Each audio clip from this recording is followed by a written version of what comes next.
Modulation. Now we will see basic for modulation. Why modulation is needed. Now firstly we will see original or baseband communication. Baseband communication.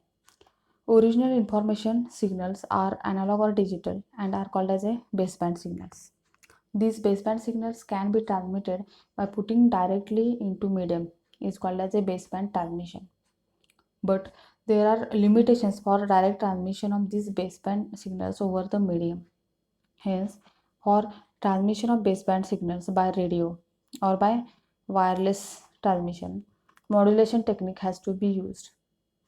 In electronic communication system, a high frequency signal is called as a carrier signal and it is used to transmit the baseband signal. The process by which baseband signal modifies the carrier signal is called as a modulation and the resultant signal is called as a modulated signal.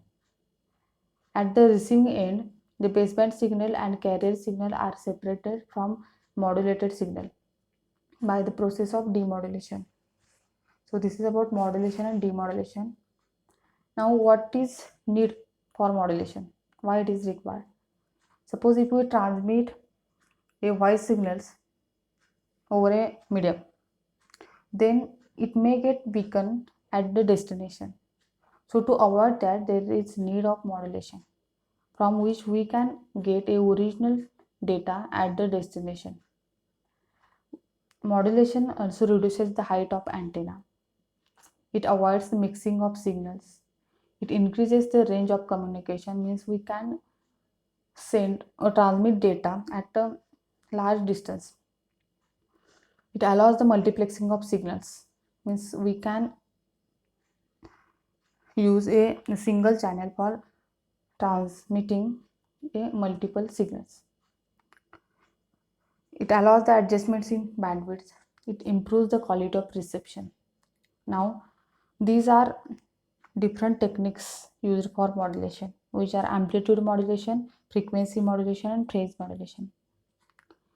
If amplitude of carrier signal is changes according to amplitude of modulating signal, is called as a amplitude modulation. Next is frequency modulation. If frequency of carrier signal is changes